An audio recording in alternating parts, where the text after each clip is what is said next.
नमस्ते एंड राधे राधे। मैं प्रीति हूँ और मैं बताती हूँ लॉ ऑफ अट्रैक्शन के बारे में, करती हूँ मैं चक्रा हीलिंग।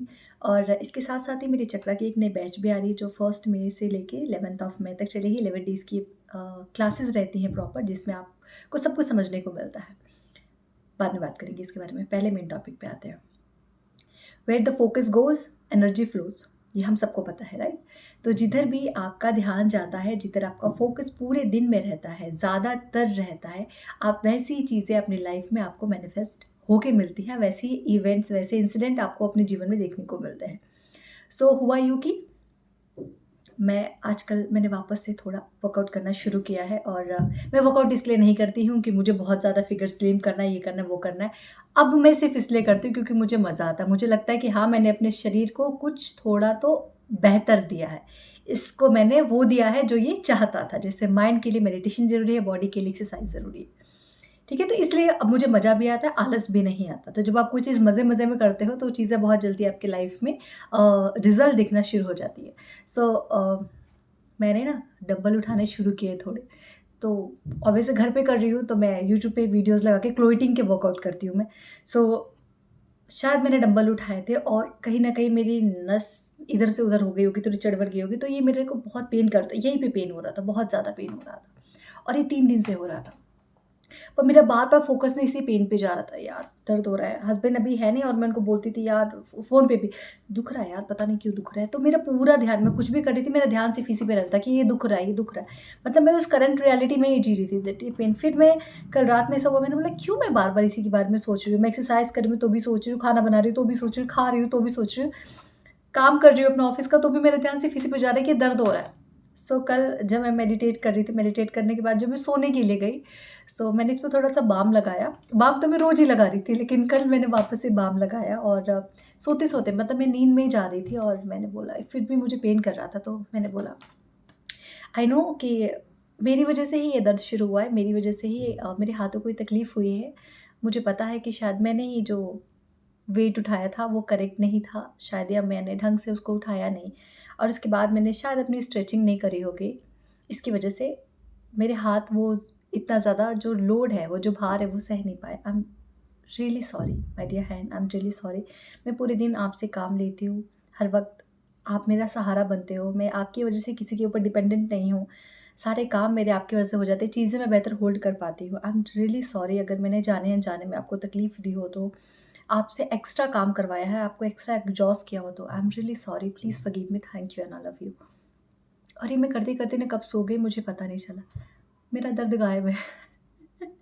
मुझे अब कोई पेन वेन नहीं, मेरे मस्त हाथ अभी ठीक है, मैं शाम में वापस एक्सरसाइज़ करूँगी और बिल्कुल मस्त है मेरे हाथ, कुछ नहीं, कोई दर्द, कोई तकलीफ़ नहीं और सीरियसली नहीं है। सो जब तक आप दर्द पे, जब तक आप नहीं है पे फ़ोकस करेंगे, जब तक आप ये सोचेंगे ये चीज़ अभी मेरी लाइफ़ में है क्यों नहीं, या ये क्यों नहीं जा रहा है मेरे जीवन से, ये दुःख क्यों नहीं ख़त्म हो रहा है, पैसे क्यों नहीं आ रहे हैं, रिश्ता क्यों नहीं सुधर रहा है, नया पार्टनर क्यों नहीं मिल रहा है, मेरा पार्टनर मुझसे तमीज़ से बातें क्यों नहीं कर रहा है, मेरे पास और धन क्यों नहीं आ रहा है, जब तक नहीं पे फ़ोकस रहेगा, ये दर्द क्यों नहीं जा रहा है, हो रहा है, मुझे दर्द हो रहा है, जब तक मैं उस दर्द को फ़ील करती रहूँगी, वो चीज़ें नहीं जाएँगी। 3 दिन से मैं बहुत परेशान थी सीरियसली। और बट मैं होपोनोपोनो नहीं कर रही थी। मैं इसको बोल नहीं रही थी कि आप मेरे लिए, मैं इससे माफ़ी नहीं माँग रही थी कि एक्चुअली में मैंने इसको एग्ज़ॉस्ट किया है, एक्स्ट्रा लोड दिया है मैंने इसको ऊपर। जब मैंने माफ़ी माँगना, इसको समझाया, इसको थोड़ा लाड-प्यार दिया, तो ये अपने आप ठीक हो गया। हमारे जीवन में भी ऐसा ही है। आप जब तक अपनी करंट रियलिटी को इग्नोर करके उन चीज़ों के बारे में कृतज्ञ नहीं होंगे जो ऑलरेडी आपकी लाइफ़ में है और जो चीज़ आपको चाहिए, तब तक लाइफ़ में यही दुःख चलता रहेगा। आपके आस-पास, आपके जीवन में ऐसे आपने बहुत सारे लोग देखे होंगे जिनके पास बहुत टैलेंट है, मतलब बहुत पढ़े-लिखे हैं और उनको कोई जॉब नहीं मिल रही। एक वही दूसरा इंसान ऐसा है जिसको कुछ नॉलेज-वॉलेज पता नहीं है और वो एक अच्छी पोज़ीशन पे बैठा हुआ, हमें लगता है इसको बैठाया किसने? इसको किसने जॉब दी? हमारे आस-पास होता है, हमारे ऑफ़िसेज़ में भी बहुत बार ऐसा होता है। इसको किसने इस पोज़ीशन पे बैठा दिया भाई? क्योंकि वो उस चीज़ के पीछे भागा नहीं। उसको लगा हाँ, जॉब चाहिए, हाँ, मिल जाएगी जॉब। अच्छा, यहाँ पे जॉब है, हाँ, मैं कर लूँगा। कोई बहुत खूबसूरत इंसान रहता है, चाहे वो लड़का हो या लड़की हो, बहुत खूबसूरत रहता है, उसके सामने जितने रिश्ते आते हैं वो उनको काटता जाता है, नहीं ये इसमें ये कमी है, इसमें वो कमी है, उसको वो कमी है और करते-करते आधी उम्र बीत जाती है। कोई एक ऐसा इंसान रहता है जिसको कोई फ़र्क नहीं पड़ता, हाँ, पार्टनर मिल जाए, अच्छा रहे, सुखी जीवन चले, दैट्स इट। और उनको इतना अच्छा रिश्ता मिल जाता है, इतना अच्छा पार्टनर मिल जाता है, मस्त उसके साथ अपनी लाइफ़ एन्जॉय करते हैं, किसी बड़े घर में मालकिन बन के बैठे रहते हैं, एक सुंदर सी बीवी मिल जाती है। जब तक आप चीज़ों में रेजिस्टेंस लेके आएँगे, जब तक आप नहीं के फ़ेज़ में जिएँगे, नहीं के फ़ोकस पे रहेंगे ना, लाइफ़ में वही चीज़ें आप बार-बार सेम तरीके से मैनिफेस्ट करेंगे और उसके बड़े लेवल पे मैनिफेस्ट करेंगे। मतलब आज 4 दुःख है तो मे बी फ़ोकस करते-करते वो दुःख 8 में कन्वर्ट हो जाएगा, 8 से 12 में, 12 से 16 में। वो दुःख बढ़ता जाएगा, वो कम नहीं होगा और हम सोचते हैं भगवान इतना कुछ तो हम कर रहे हैं आपके लिए, फिर आप हमारा दुःख क्यों नहीं कम कर रहे हो? यही वजह है। कि आप उस रियलिटी से बाहर ही नहीं आ रहे, उस करंट रियलिटी से बाहर नहीं आ रहे, आप उसको पकड़ के आपने रखा हुआ है और फिर सब चीज़ें किए जा रहे हैं। उसको छोड़ो, उस करंट रियलिटी को छोड़ो और ये महसूस करो अगर मेरा जीवन बेहतर होता तो कैसा होता? मैं जिस बेहतर जीवन की कल्पना कर रही हूँ, जो मैं बेहतर जीवन चाहती हूँ, अगर वो बेहतर जीवन मुझे आज मिल जाए तो कैसा होता? मैं इस हाथ के लिए हमेशा से ग्रेटफुल हूँ, राइट? मैं हर दिन ग्रैटिट्यूड करती हूँ इसके लिए। बट जब इसमें दर्द हुआ तो मुझे इसकी अहमियत और ज़्यादा पता चली। बट मैं अपने माइंड को ये सिग्नल नहीं देना चाहती और ना ही मैं दे रही हूँ कि जब तक तुम दर्द नहीं दोगे मुझे चीज़ों की वैल्यू नहीं पता चलेगी, राइट? सो बी ग्रेटफुल पहले से ही। हर चीज़ के लिए पहले से भगवान को या यूनिवर्स को इस बात को आपको समझाने के लिए मजबूर मत करो कि जब तक मैं तुम्हारे जीवन में दुःख नहीं दूँगा तब तक तुम सुख का अनुभव नहीं करोगे। सुख क्या होता है तुम्हें पता नहीं चलेगा।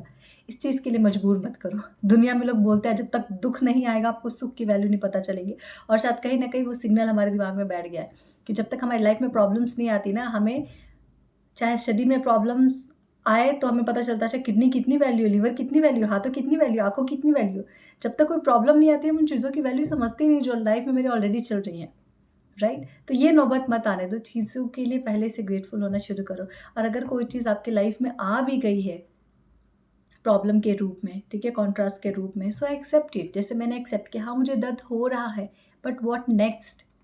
ये दर्द है, आई एक्सेप्ट इट, मेरी ही गलती की वजह से हुआ है, मैंने शायद इसका प्रॉपर ख़्याल नहीं रखा, शायद मैंने अपने हाथ को कुछ ज़्यादा एग्ज़ॉस्ट किया है ट्रेनिंग से, बट व्हाट नेक्स्ट? अब मैं इसको ठीक कैसे कर सकती हूँ? वो मैंने किया और रातों-रात ये ठीक हो गया। सब कुछ एनर्जी का खेल है, मेरी एनर्जी यहाँ पे स्टक थी, जो मैंने रिलीज़ किया रात में, ठीक है? वो भी मुश्किल से 5-10 मिनट जब तक मैं नींद में नहीं चली गई तब तक, फिर मेरा पूरा सबकॉन्शियस माइंड इस 8 घंटे में सिर्फ मेरी इसके ऊपर 8 घंटे भी क्या 5-6 घंटे, इसके ऊपर ही काम किया and now it's healed, yes. तो यही तरीका है चीज़ों को सही करने का। फ़ोकस हटाओ वहाँ से, दर्द से फ़ोकस हटा के रिलीफ़ की तरफ लेके आओ। समझो कि अगर ये दर्द ना होता तो मेरे हाथ कैसे होते? अपने आप ठीक हो जाएगा और माफ़ी माँगो हर चीज़ से। हर चीज़ को माफ़ करना शुरू करो, हर चीज़ से माफ़ी माँगना शुरू करो। अपने आप चीज़ें बेटर होना शुरू हो जाएँगी आपके लिए। Thank you so much everyone and Radhe Radhe.